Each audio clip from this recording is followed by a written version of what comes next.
I never thought I'd be the one snooping through my own mother's phone, standing in her kitchen with my heart slamming against my ribs like it was trying to get out. But that Tuesday afternoon changed something in me. My name is Diane Marsh. I'm 33, married, a mom of 2, living 20 minutes from my parents in a quiet little town outside Columbus, Ohio. And up until that day, I thought I knew my mother better than anyone alive. I was at work, sitting at my desk, half listening to a conference call I didn't care about, when my phone buzzed. It was nothing, really. A group text my brother had sent about picking up Mom's birthday cake. I set my phone down next to hers. Wait, that wasn't my phone. Mom had left hers at my place the night before, after babysitting the kids, and I'd tossed it in my bag, meaning to drop it off on my lunch break. I hadn't thought twice about it, until it lit up. Right there on the screen, a text from a number I didn't recognize. No name attached. Just 7 words that made the room go quiet around me. He still thinks I'm working late. I stared at it, read it again. My mother didn't work late. My mother had been retired from her part-time job at the pharmacy for almost a year now. She spent her afternoons gardening, calling my aunt, picking my kids up from school on Wednesdays. Working late wasn't a phrase that belonged anywhere near her life. My thumb hovered over the screen. I told myself to put the phone down, mind my business, drop it off like I'd planned, but something in my chest wouldn't let me. Who thinks she's working late? Working late where? And why did the message read like she'd said it? Like it was something she'd told someone, not something someone told her? I sat there in my cubicle, coworkers typing around me, and I felt something shift. Not anger exactly, not yet. Just this low, cold unease creeping up my spine. The kind you get when a piece of your world quietly stops making sense. I thought about my dad, still at the shop where he'd worked for almost 30 years, coming home every evening at 6 like clockwork, expecting dinner, expecting her voice calling from the kitchen. I thought about how normal everything had looked just last night when she was sitting on my living room floor, playing blocks with my son like nothing in the world was wrong.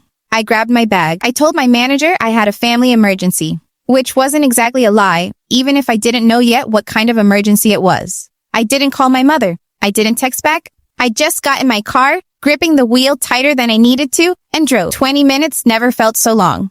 I kept glancing at her phone on the passenger seat. That message still glowing faintly every time the screen woke up. He still thinks I'm working late. Whoever he was, whatever she'd been hiding from all of us. I turned onto her street, and my stomach dropped when I saw it. Her car wasn't in the driveway. I sat in the driveway for a second, just staring at the empty space where her car should have been. Mom didn't go anywhere without telling someone. Not since Dad's minor heart scare 2 years back, when we'd all agreed, quietly, without ever saying it out loud, that someone should always know where she was. I let myself in with the spare key under the fake rock by the porch steps, the one Dad still thought was clever hidden. The house smelled like her, like the lavender candles she kept burning in the kitchen. Everything looked normal. Too normal. Her reading glasses sat folded on the counter next to her crossword book, a pen resting in the crease of an unfinished puzzle. "Mom!" I called out, even though I already knew no one would answer. I walked through the living room, past the wall of family photos. My wedding, my brother's graduation, my kids' first day of kindergarten pictures lined up in matching frames. My chest tightened looking at them. Whatever this was, it didn't fit anywhere in that wall of memories. I checked her phone again, scrolling up past the message that had brought me here. There were others. Not many, but enough. A text from 3 days ago. Same number. No name saved. Just, "Same time tomorrow?" And her reply, sent from this same phone I was holding. "I'll be there. Don't tell him yet. Don't tell him yet." My stomach turned over. I thought about my father, a man who'd worked the same auto shop for almost 30 years, who still opened the car door for her every single time they went anywhere, who called her my girl like they were still 22. If she was hiding something from him, something big enough to need this kind of secrecy, I didn't know what to do with that. I walked into her bedroom next, not really thinking, just moving on instinct. Her closet door was cracked open, and something caught my eye on the floor. A small canvas bag, the kind she used for her garden tools, except it wasn't dirt-stained like the others. I picked it up. Inside were folded papers, receipts, something that looked like a printed map with an address circled in blue ink. My hands were shaking a little now. I sat down on the edge of her bed, papers spread across my lap, trying to make sense of what I was looking at. An address about 40 minutes away, in a part of town I didn't recognize. A receipt from a pharmacy, dated last week, for something I couldn't quite read. A folded note, just a few words in her handwriting. Almost time. Just a little longer. Almost time for what? I heard tires on gravel outside, and my whole body went still. I shoved everything back into the bag exactly the way I'd found it, my heart hammering so loud I could hear it in my ears. I stood up, smoothed my shirt, and walked to the window. Her car was pulling into the driveway, and she wasn't alone. The car door opened, and for a second I couldn't move. My mother stepped out first, laughing at something, her hand still holding the door like she wasn't quite ready to end whatever conversation they were having. Then the passenger door opened, and a woman I didn't recognize climbed out. Maybe late 50s, silver hair pulled back neat, wearing scrubs under an open cardigan. I stood frozen at the window, watching them walk up the driveway together. My mother's face lit up in a way I hadn't seen in months. Not guilty, not nervous, just happy. It didn't match anything I'd built up in my head on the drive over. I moved away from the window fast, my heart still going. And by the time the front door opened, I was standing in the living room, trying to look like I hadn't just torn through her bedroom 10 minutes earlier. Diane? My mother's face shifted from surprise to something closer to alarm the second she saw me. Honey, what are you doing here? Is everything okay? The kids are fine, I said quickly. You left your phone at my place last night.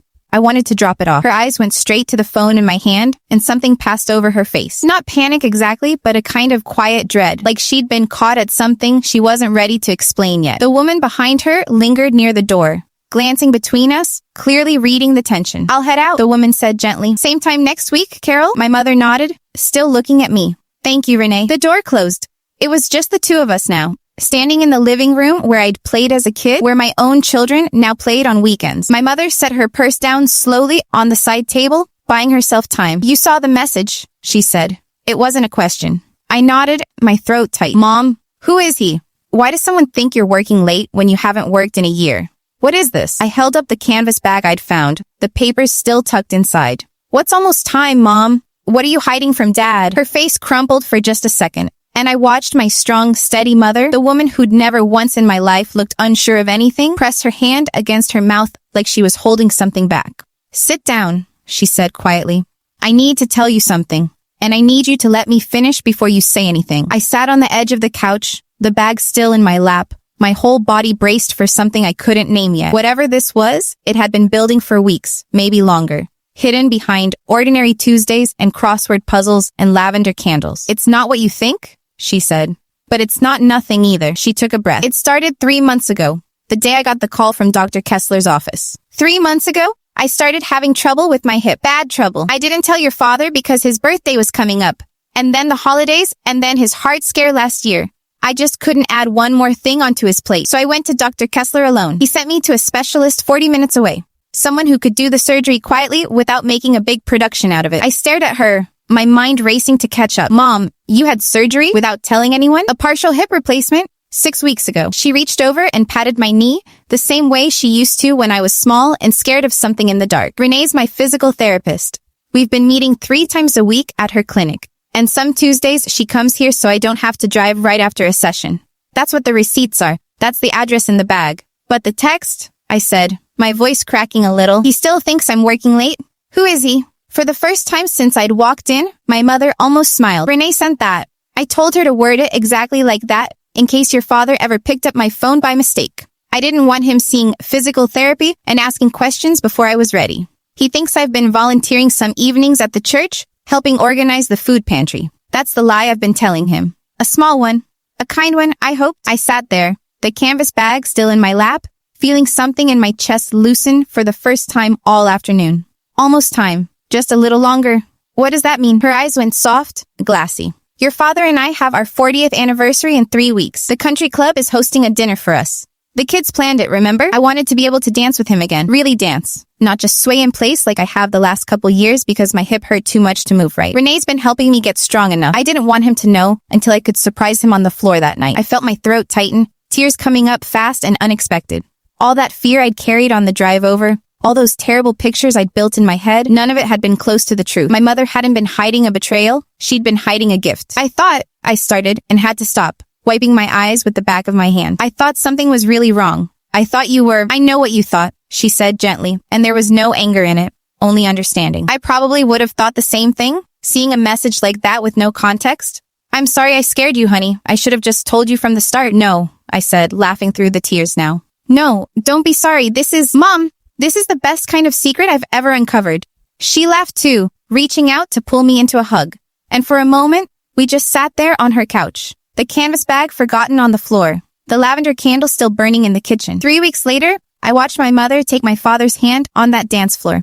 Both of them a little slower than they used to be. Both of them smiling like they were 22 again. And I understood then that sometimes the things we're most afraid to find out are the things that end up healing us the most.